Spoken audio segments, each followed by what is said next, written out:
여러분, 누군가와 대화할 때 있잖아요. 몸을 뒤로 뻗고 있지 마세요.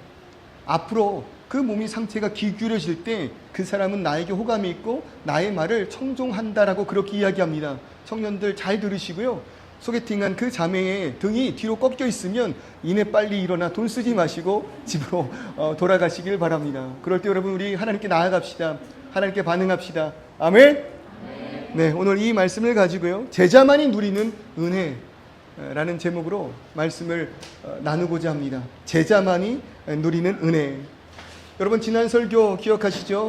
바리새인과 서기관들이 150km를 쫓아 예수께 나와왔지만, 여러분, 당신의 제자들 왜 손 씻지 않고 음식을 먹습니까?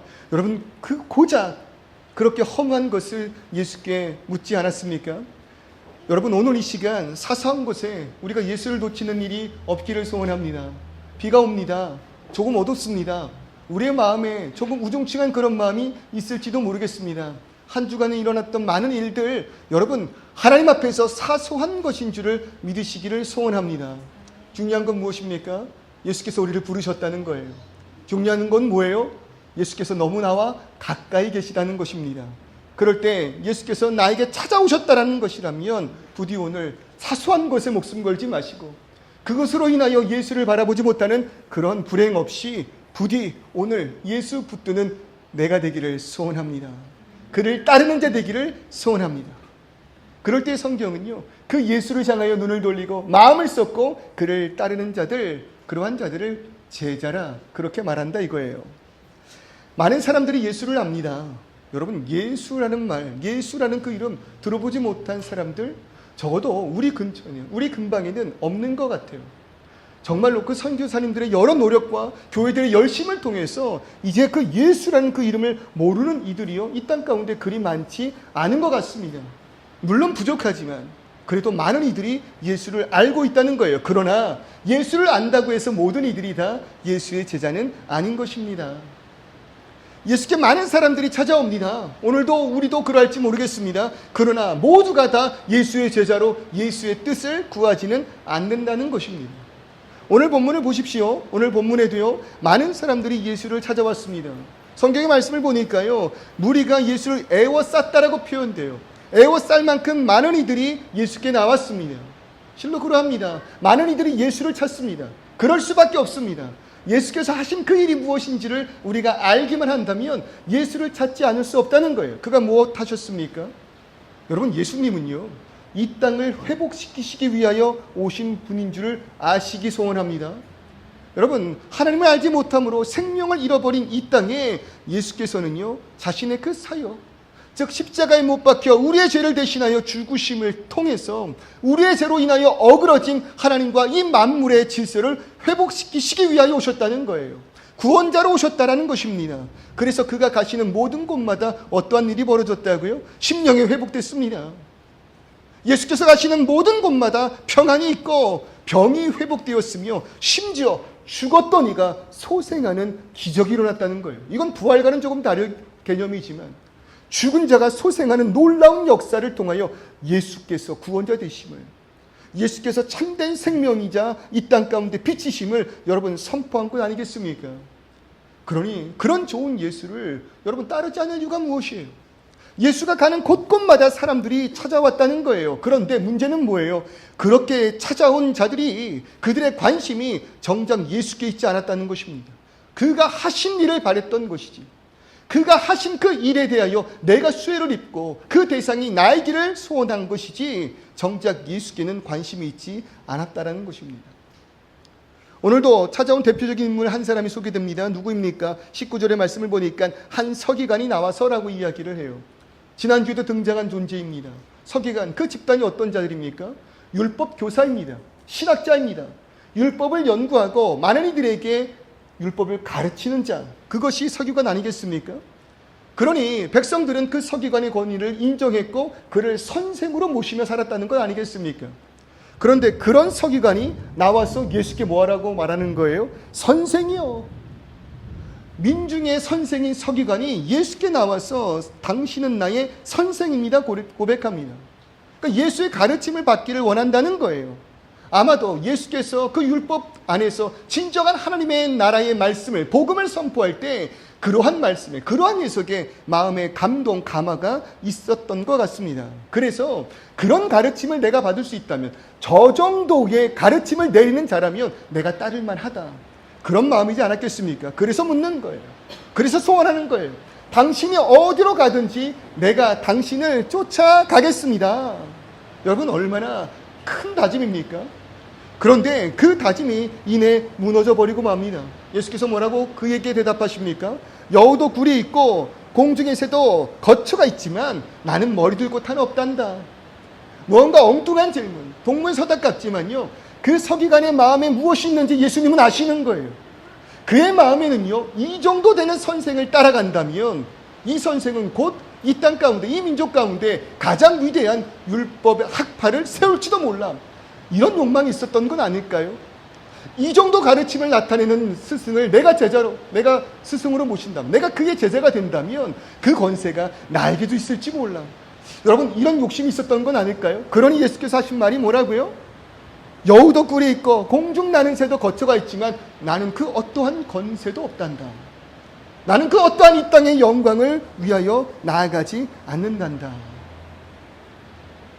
자신이 가고자 하는 그 길, 서기관이 소망한 그 길과는 다른 길이었다는 거예요. 그러니 서기관은 예수를 따르지 않았다는 것 아니겠습니까? 그럴 때 또 한 제자가 나타납니다. 그리고 예수께 말합니다. 이르되 주여, 내가 먼저 가서 내 아버지를 장사하게 허락하옵소서.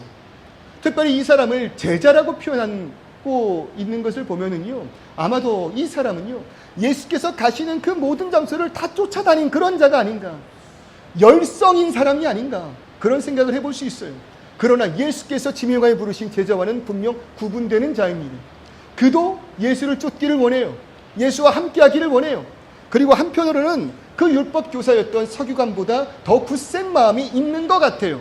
어디로 가든지 그것이 영광이 없고 권세가 없는 길이라도 상관이 없습니다. 나는 당신을 쫓길 원합니다. 지금까지 그렇게 오지 않았습니까? 나는 당신의 제자입니다. 그런데 조건이 붙었다는 거예요. 그 조건이 무엇입니까? 먼저 가서 내 아버지를 장사하고 오겠습니다. 해석이 좀 가립니다. 지금 이 사람에게 아버지가, 지금 이 사람의 아버지가 지금 생명을 다하여 장례를 치르는 그런 과정 가운데 있어 이 아비의 장례를 다 마치고 나면 따라가겠습니다라고 말하는 건지, 아니면 내가 모시는 아비가 있습니다. 나에게 부모가 있습니다.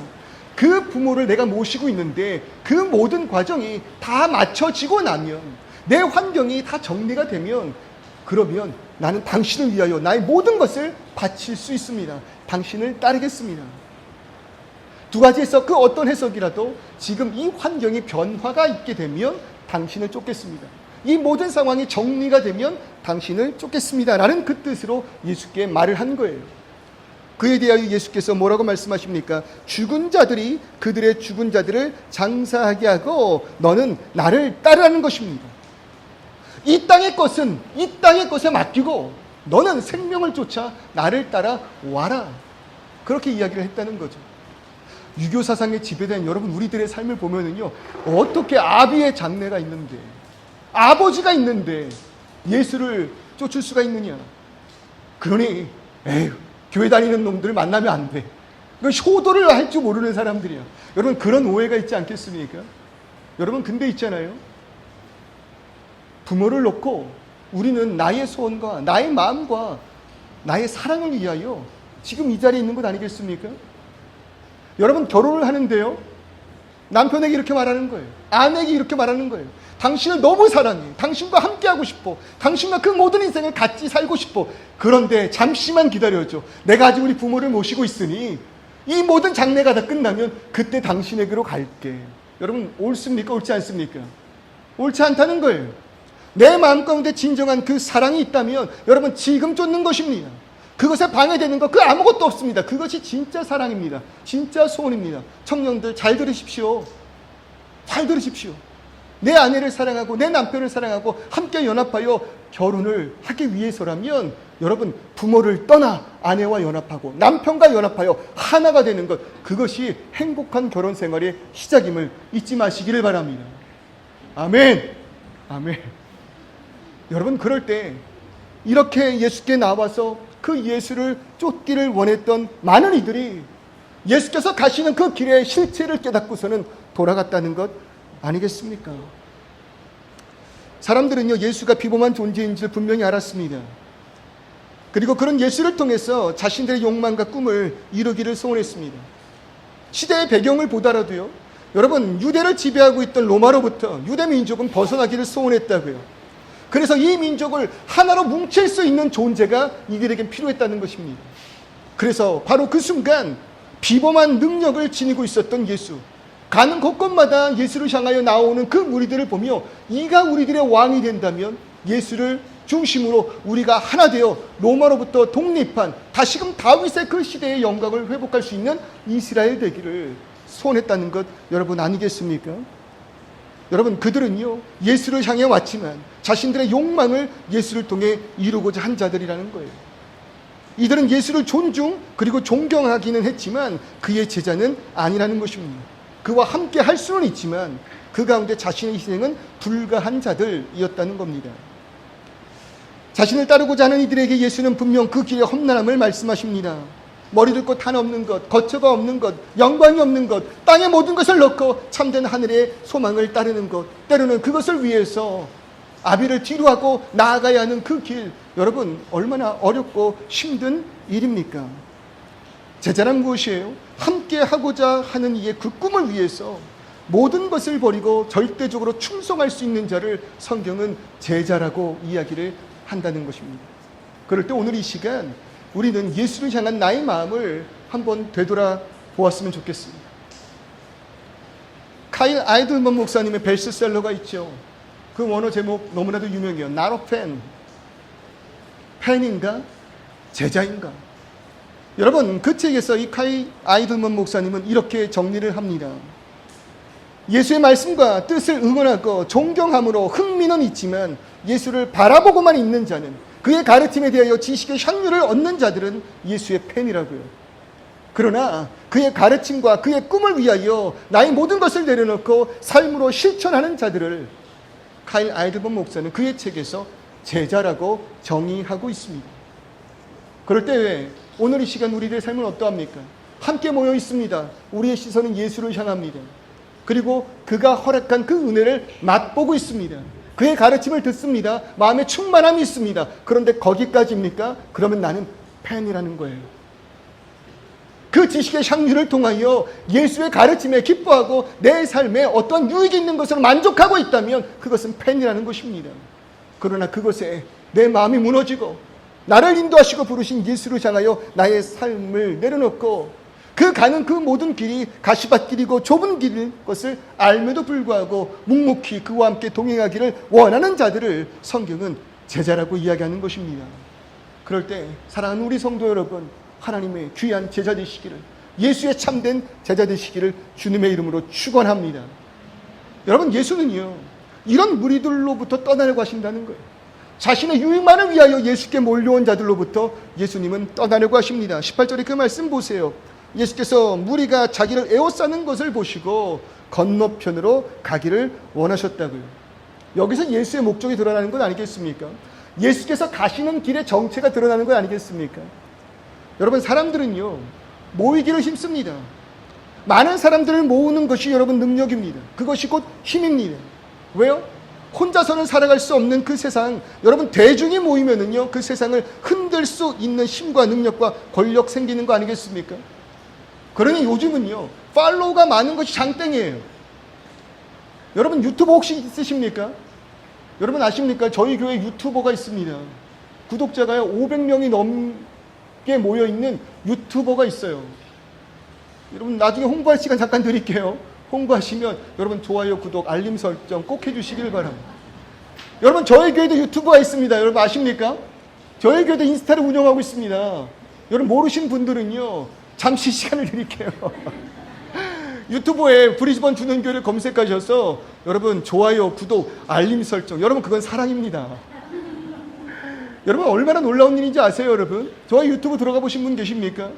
저희가 지금 모여서 이 자리에 예배하는 인원은 50명이 조금 넘습니다. 60명이 채 안 됩니다. 그런데 구독자는요, 여러분 225명입니다.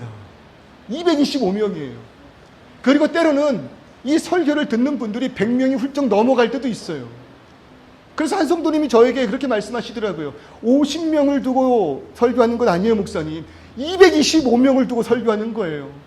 괜히 그게 부담이 돼가지고 마음에 좀 무너짐이 있지 않습니까, 여러분? 그러나 여러분, 저는 이렇게 생각해요. 설교는 모이신 우리 성도님들을 위한 설교예요. 우리 성도님들을 위해 한 주간 기도하고 그 삶을 돌아보며 이 성도님들 한 분 한 분의 얼굴을 떠올렸을 때 하나님께서 허락하시는 그 말씀이 우리를 위한 말씀인 줄 알고 선포하는 것, 그것이 참된 설교일 줄 믿습니다. 그러나 그 은혜가 어디서 듣든지 우리에게 은혜가 된다는 것, 그것이 너무 큰 능력 아닐까요? 팔로워가 힘인 세상이에요. 구독자가 몇 명인가, 인스타 팔로워가 몇 명인가. 여러분 교회도 그래요. 실질적으로 그 교회 모인 인원보다 여러분 교회가 모으고 있는 구독자의 그 수가 많으면 많을수록 여러분 지금 이 시대는요 훨씬 더 많은 영향력을 나타낼 수 있는 것 아니겠습니까? 그러니까 손님 유치하려고, 많은 고객을 유치하려고, 많은 지지자들을 모으기 위하여 여러분 우리가 노력하며 살아가는 것 아니에요? 그런데 예수는 그 무리로 하여금 떠나가기를 원하세요. 이 땅에 오신 예수님은요 이런 세상의 진리와는 반대의 길을 가신다고요. 자신을 향해 모이는 무리들로부터 벗어나려고 하시는 분 아니겠습니까? 왜요? 그는요 이 땅의 인정을 위해 오신 것이 아니라는 거예요. 이 땅의 인정을 위하여 오신 것이 아니라 하나님의 인정을 위하여 이 땅 가운데 오신 분 아니겠습니까? 모인 사람들의 뜻을 이루어주기 위하여 오신 것이 아니라 하나님의 뜻을 이루기 위하여 여러분 이 땅에 오신 것 아니겠습니까? 그의 뜻도 아니요, 아버지 하나님의 뜻을 이루기 위하여 십자가에 올라가신 분, 그곳에 피를 쏟고 나를 위하여 죽으신 분, 예수 그리스도 아니겠습니까? 여러분 예수는요 이 땅에서 지지자들을 모으지 않으셨습니다. 그는 지지자들과 함께 종교를 세우려고 이 땅에 오신 것이 아니에요. 그는 제자를 부르셨습니다. 그리고 그 제자들을 통하여 교회를 세우기 원하셨다는 거예요. 그럴 때 예수께서 가시는 그 모든 길, 세상의 모든 권세로부터 떠나 인류를 죄로부터 구원하시기 위한 하나님의 뜻을 위해서 무리를 뒤로하고 뭐 했다는 거예요? 배에 오르셨다는 것입니다. 사람들은 무리가 모였을 때 정착하기를 소원하지만 예수는 계속해서 아버지 하나님의 뜻을 이루기 위한 여행을 떠나기 원하셨다는 것입니다. 그런데 그럴 때 예수의 뒤에 함께 하였던 자들이 있다고 성경은 이야기해요. 그럴 때 그 배에 함께한 이들이 있었다고 이야기합니다. 예수께서 가실 때 무리를 등지고 예수를 따르는 자들이 있었다고 오늘 본문이 이야기합니다. 그리고 그런 그들을 성경은 뭐라고 한다고요? 제자라고 이야기한다고요. 23절의 말씀을 보세요. 배에 오르심에 제자들이 뭐 했다고요? 따랐더니. 배에 오르심에 제자들이 따랐더니. 여러분 이들은요 앞서 등장한 예수를 향해 다가온 무리들과는 분명히 달라요. 마태는요 예수의 제자들이 함께 배를 탔다 정도로 이야기하지 않아요. 여러분 이들은 배를 탄 것이 중요한 것이 아니에요. 예수께서 배에 오르셨기 때문에 그 무리를 등지고 예수를 따랐다라는 것입니다. 예수를 따라 그 배에 올라탔다는 거예요. 앞서 예수를 따르지 못했던 이 서기관과 한 제자와는 분명히 대조되는 모습 아니겠습니까? 이것이 제자의 삶인 줄을 여러분 믿으시기를 바랍니다. 무리들과 함께 있는 그 순간 여러분 예수께서 내가 생각한 길과 엉뚱한 길로 나아가실 때 그 길을 따르는 것 여러분 쉽겠습니까? 그러나 멈추는 자가 팬이요 따라가는 자는 제자라는 것입니다. 내 뜻과 계획이 아닌 스승의 뜻과 계획을 뒤따라 가는 것, 그것이 제자의 모습입니다. 그런 제자의 삶은요 여러분 예수께서 가시는 그 길이 좁은 길이고 가시밭길이기에 여러분 우리의 삶 가운데 당연히 아픔이 있을 수밖에 없어요. 그러나 그런 아픔, 그런 희생을 아까워하지 않는 삶, 그것이 제자도의 삶이라는 것입니다. 제자의 삶에는 당연히 내가 아닌 따라가는 그 스승의 뜻을 위한 길이기에 희생의 제물이 필요하다는 것이죠.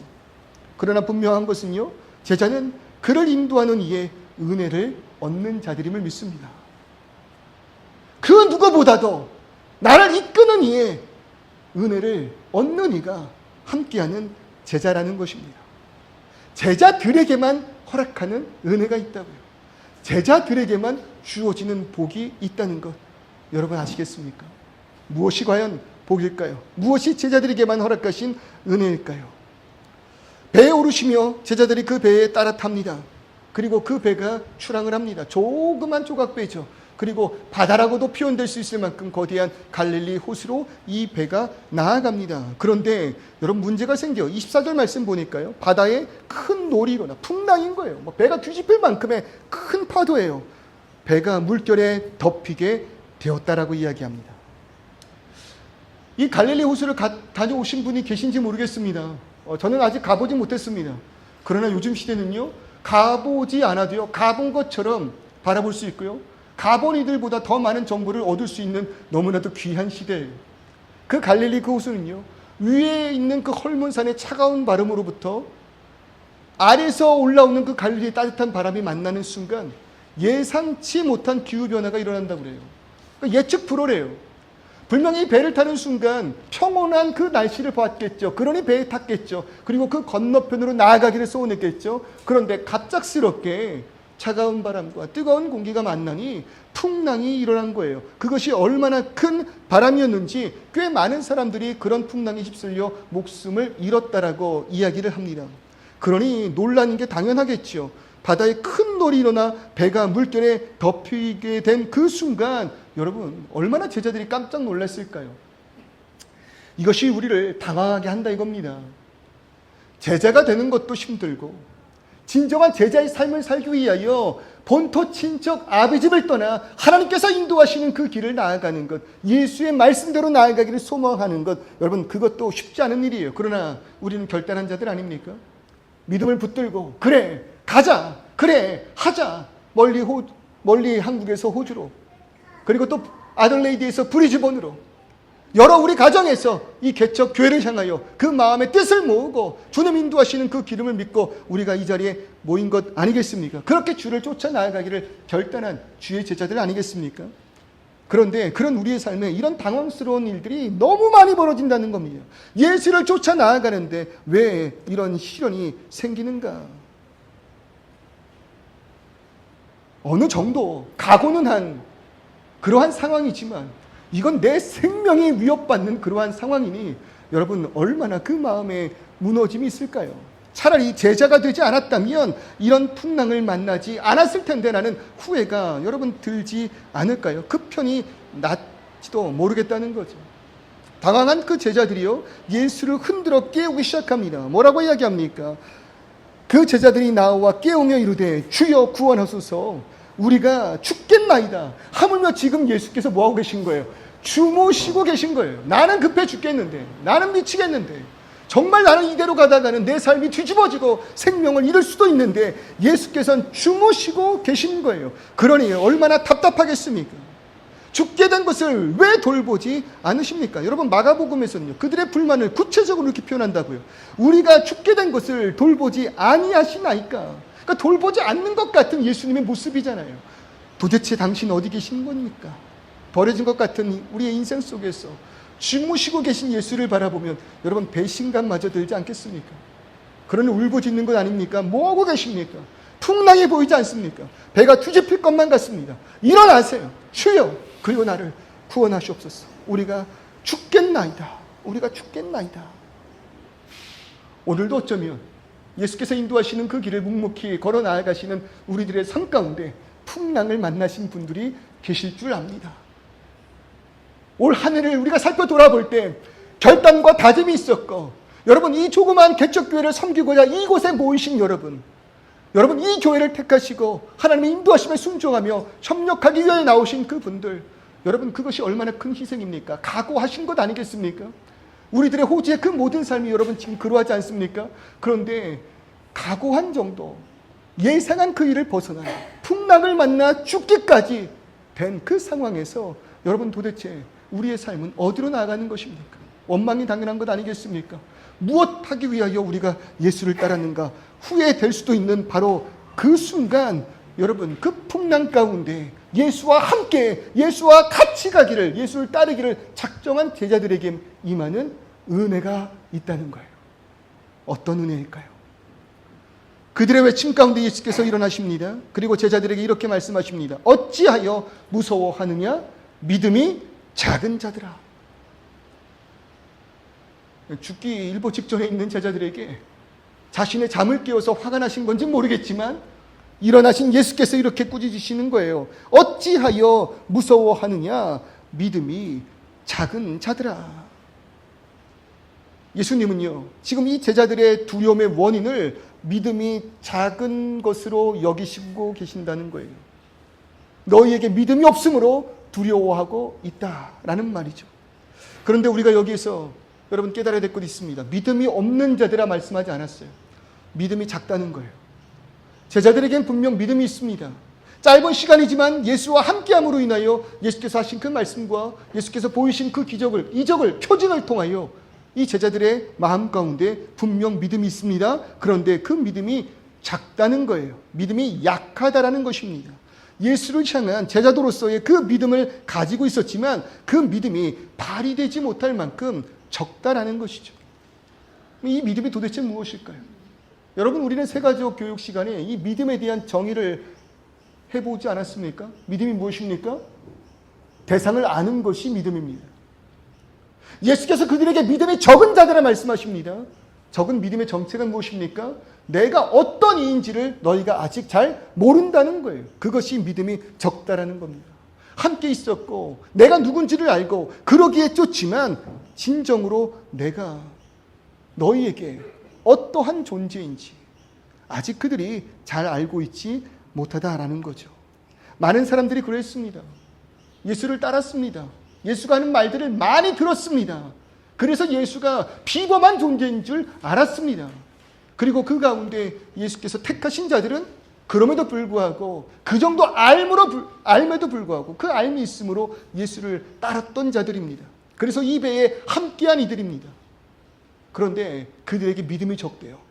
그리고 더 알아야 할 것이 있다는 것입니다. 그리고 그들에게 자신의 존재를 나타내 보이십니다. 예수께서 일어나 하신 일이 무엇입니까? 바람과 바다를 꾸짖으시니, 폭풍우 불어넘치는 바람과 바다를 꾸짖으시니 어떻게 됐대요? 아주 잔잔하게 되거늘. 순간적으로 그 갈릴리의 바다가, 그 호수가 평안해졌다는 것입니다. 예수께서 꾸짖으실 때 그 바다와의 풍랑이 잔잔하고 파도가 잔잔해졌다는 거예요. 제자들이 그 모습을 보고 몰랐다고 뭐라고 이야기를 해요? 놀랍게 여겨. 그 순간 그 모습을 보고 놀랍게 여겨 이르되, 그들의 고백 무엇입니까? 이가 어떤 사람이기에 바람과 바다도 순종하는가? 도대체 우리가 쫓고 있는, 우리가 따르고 있는 이 선생이 어떤 존재이길래 바람과 바다가 잔잔해지는 것인가? 그럴 수밖에 없는 게요, 여러분, 유대인들의 사상 가운데 이 바람을 주관하시는 분, 파도를 주관하시는 분, 바다를 붙드시는 분은요 오직 한 분이에요. 하나님이세요. 이사야 51장 15절, 나는 바다를 거느리는 여호와라. 그 파도를 잠잠하게 하는 자니라.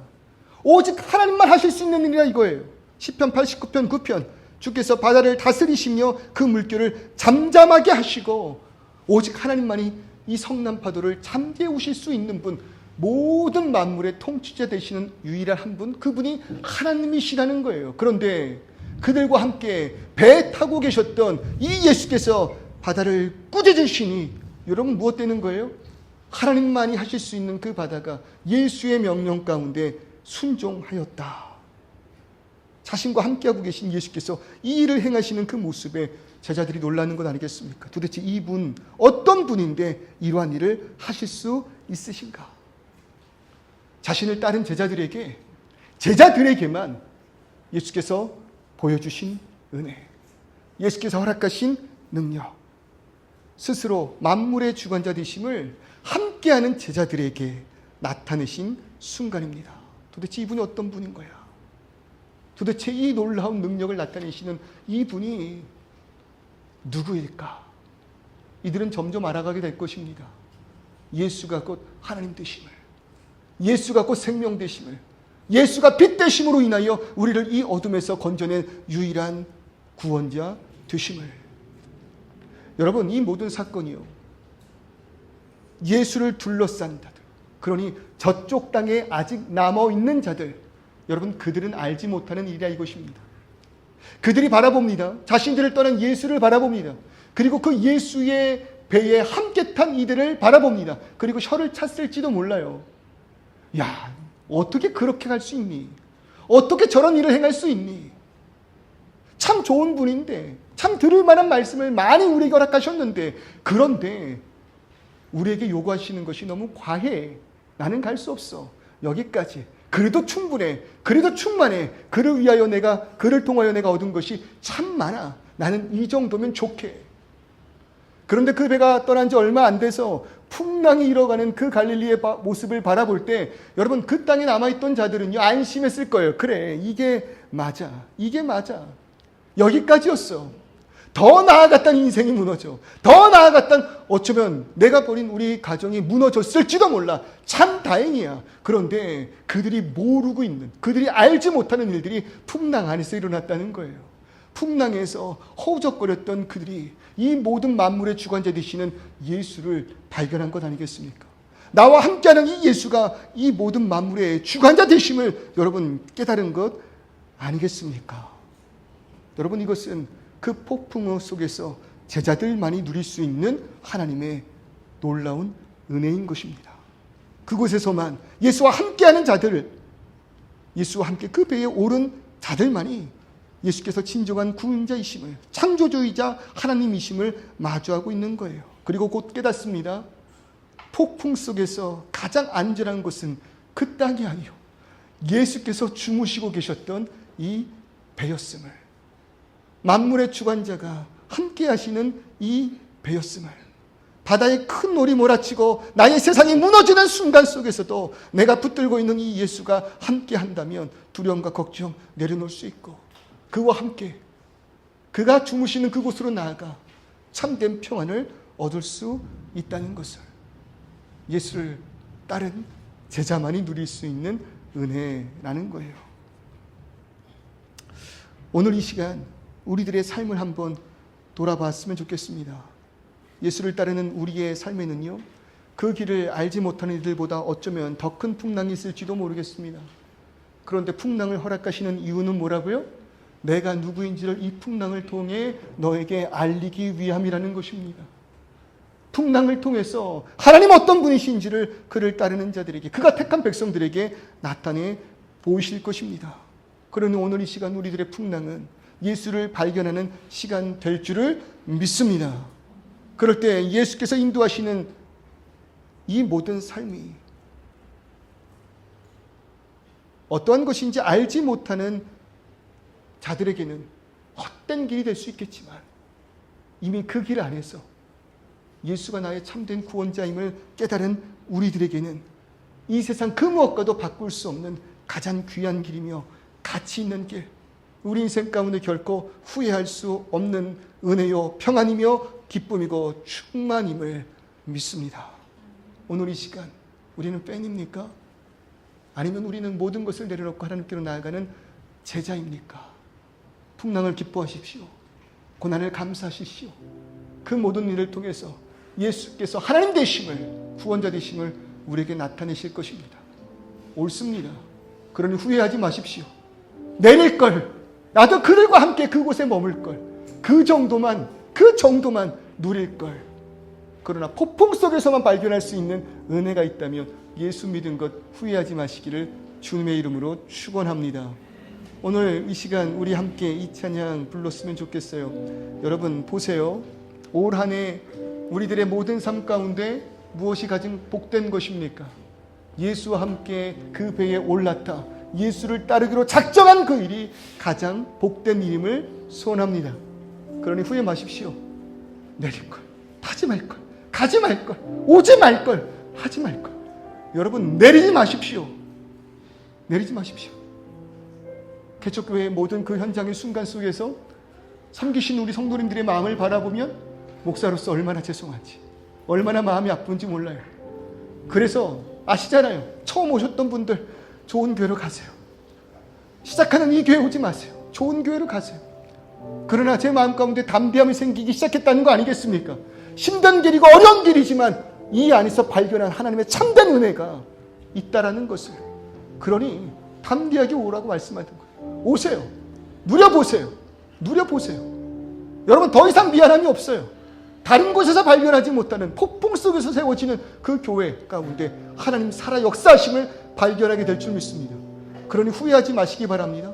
내가 걸어온 그 모든 길, 여러분 후회하지 마시길 바랍니다. 그리고 고백합시다. 그 땅에 있는 자들에게 고백합시다. 이것이 나의 간증이라고. 할렐루야.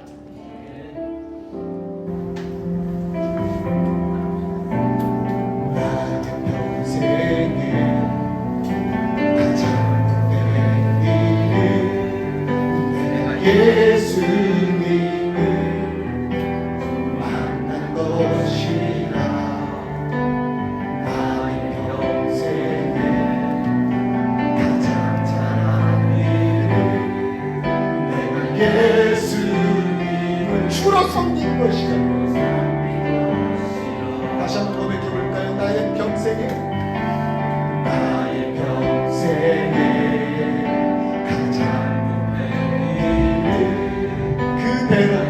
예수를 따라 나의 무릎을 떠나 예수를 향해 나아간다.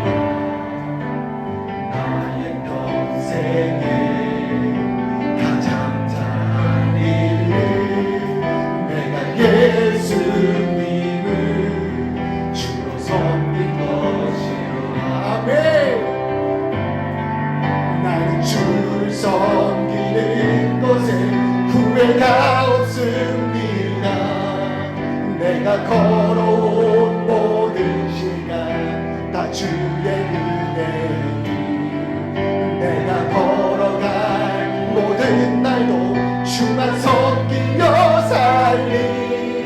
오직 예수 이름 부르며 살아가리라. 세상 살 동안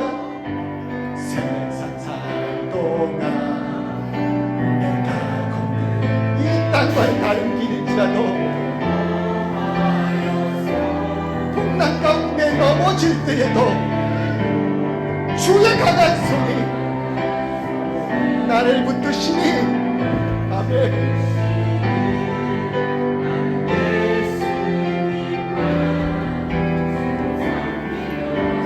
세상 살 동안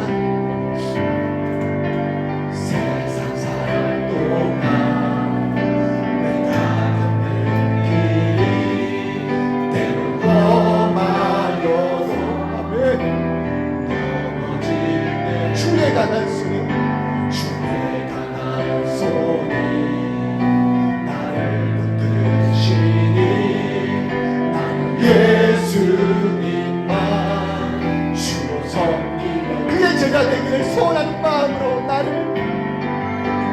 주를 섬기는 것에 후회가 없습니다. 내가 살아본 모든 내가 걸어갈 모든 날도 주만 섬기며 살리. 오직 예수 이름 부르며 살아가리. 우리 두 손 높이 들고 이것이 나의 간증, 나에게 맡긴다 그 은혜. 이것이 나의 찬송일세. 나 사는 동안 끊임없이 구주를 찬송하리로다. 이것이 나의 간증이요. 이것이 나의 찬송일세.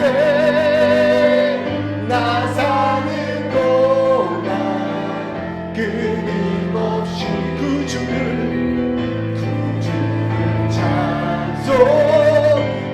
찬송하리로다. 나는 주를 섬기는 것에 후회가 없습니다.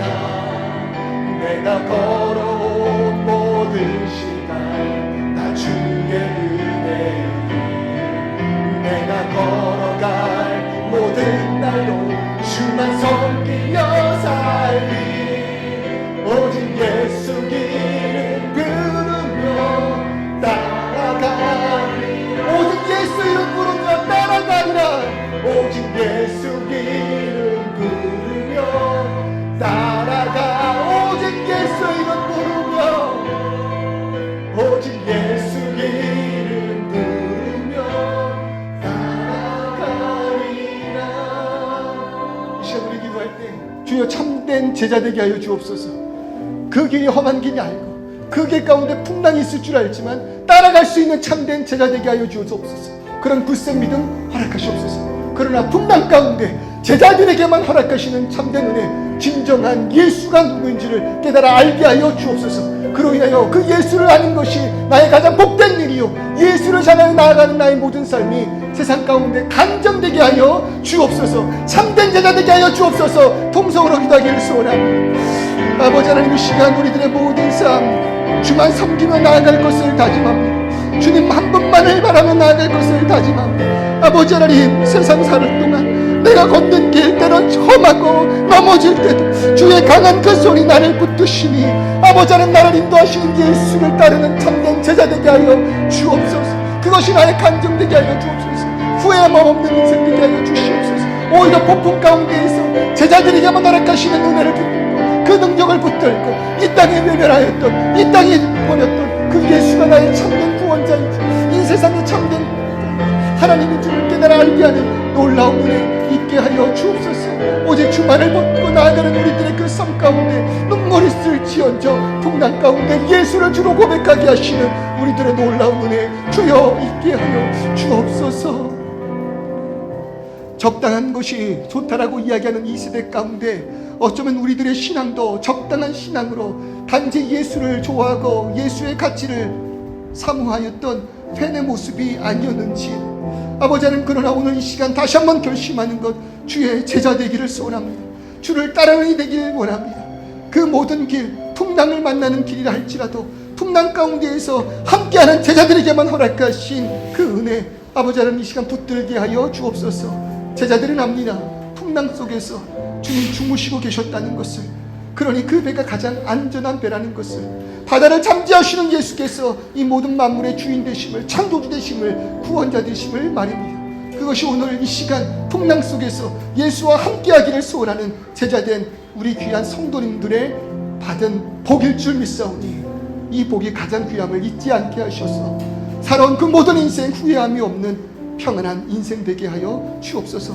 주만을 향하여 나아가는 우리들의 인생 그 배가 멈추는 것 아버지 하나님 주의 나라 될 줄을 믿사오니 그 나라가 오늘 이 시간 우리의 마음 가운데 가득하여 오직 주만을 향해 나아가기에 부끄러움이 없는 그러나 그 결단과 그 다짐 위에 주께서 허락하시는 은혜에 있기를 소원하는 우리 모두 되게 하여 주옵소서. 예수 그리스도의 이름으로 기도드립니다. 아멘.